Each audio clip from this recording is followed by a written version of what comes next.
क्या उत्तर प्रदेश के लखीमपुर खीरी का एक शहर खतरे में है? लखीमपुर खीरी के पलिया शहर पर खतरा मंडरा रहा है। ये बात हम नहीं, खीरी के सांसद उत्कर्ष वर्मा कह रहे हैं। सुनिए उन्हीं की जबानी। अवैध खनन की वजह से आज पलिया शहर खतरे में है। सपा सांसद इस मामले में अपनी राय शहर पर खतरा बता रहे हैं तो हम मान लेते कि वह एक राजनीतिक स्टंट है, लेकिन उनकी बात में तो वो भी शख्स मोहर लगा रहा है जो उनके कट्टर विरोधी राजनीतिक विचारधारा भारतीय जनता पार्टी से पलिया के एमएलए रोमी साहनी है।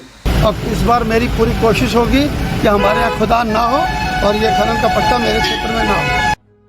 वैसे तो इस इलाके में दशकों से बाढ़ आ रही है, इलाके के बासिंदे बाढ़ की तबाही को झेल रहे हैं, लेकिन इस बार अवैध खनन माफियाओं ने बाढ़ को नासूर बना दिया है। शारदा नदी के रुख को पलिया नगर की तरफ कर दिया है, जिससे पलिया नगर के अस्तित्व पर खतरा मंडराने लगा है। कई नदियों के मुख्य अभियंता यहाँ पर उपस्थित है और बैठक इसी उद्देश्य के साथ हुई है जो हमने पार्लियामेंट में बात उठाई थी कि कहीं ना कहीं अवैध खनन की वजह से आज पलिया शहर खतरे में है, कटने की कगार पे है और हाईवे कटा और रेलवे ट्रैक भी कटा था। प्राथमिकता ये है कि पहले उसको बचाया जाए। हाईवे और रेलवे ट्रैक कटने की वजह से पलिया शहर खतरे में था।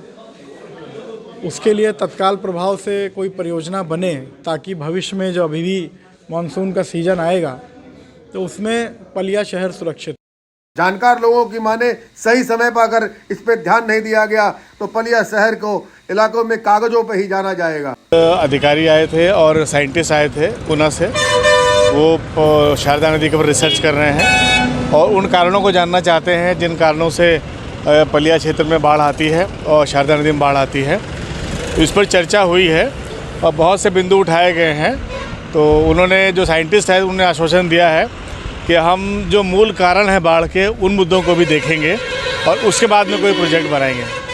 लखीमपुर खीरी पीलीभीत की बाढ़ की तबाही को लेकर अधिकारी मंथन भी करते हैं और कार्य योजना भी बनाते हैं, लेकिन अभी तक कोई हल नहीं निकालने में कामयाब हो पाए हैं। इसका कारण हम सुनाते हैं, क्योंकि बंद कमरों में की गई मीटिंग पब्लिक तक सामने नहीं आ पाती है। यह आपके लिए सुनना बेहद जरूरी है। खनन अधिकारी जहाँ से जाके वहाँ से पट्टा हो रहा है, कहीं पे खुदान कहीं हो रहा है और खनन चालू हो गया है।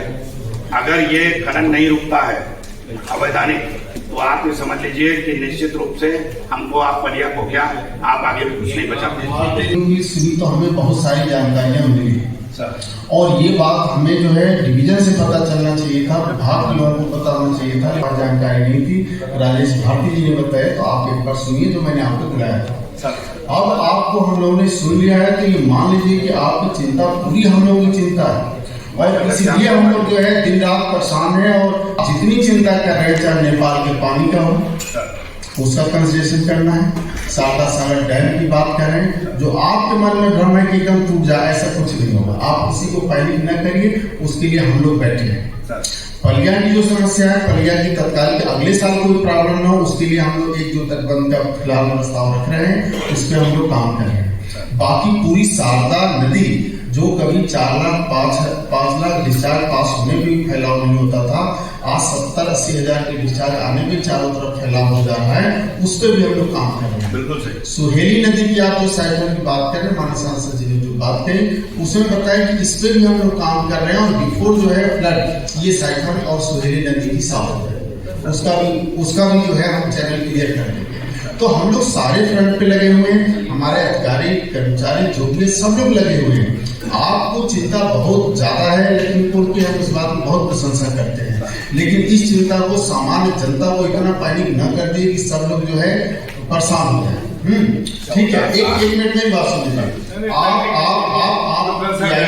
पीआईएल डालिए, वो आपका अधिकार है, लेकिन काम जो है चाहे कोर्ट आदेश करेगी या सरकार आदेश करेगी, होना यहाँ से है। तो जो बात आप यहाँ कहेंगे वो डायरेक्ट इफेक्टिव, जो बात कहीं से घूम कर आएगी हमारे पास, वो हम आपकी बात सीधे सुनने को तैयार हैं। विधायक जी यहाँ पर आए हैं 2012 में, हम ये बाढ़ की लड़ाई 2008 से लड़ते चले आए हैं। हमारा कहना ये था कि जो सिंचाई विभाग के आला अफसरान और गंगा बाढ़ नियंत्रण आयोग की अध्यक्षता में जो समिति ने सिफारिशें बनाई, उन सिफारिशों पर जो इम्प्लीमेंट नहीं किया, अभी जो आपने कहा कि फौरी जैसे कोई तुरंत हम पलिया को बचाने के लिए हमने पलिया को बचाने के लिए जो आपने पहले 10 करोड़ 42 लाख रुपए खर्च किया 2009 में, हमने उस दिन आपसे बताया था कि ये जो यूनिट बनाया गया होगा ऐसी कोई चीज न होने पाए।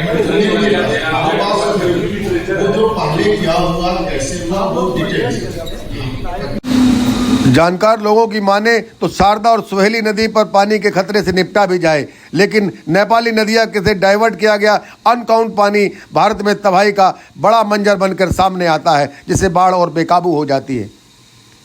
ऐसा नहीं है कि प्रदेश और देश की सरकारें जनता के हित में काम नहीं करती है, लेकिन सरकार का अरबों रुपया बाढ़ बचाव के नाम पर हर साल गर्त में चला जाता है, लेकिन समाधान अब तक नहीं निकला है।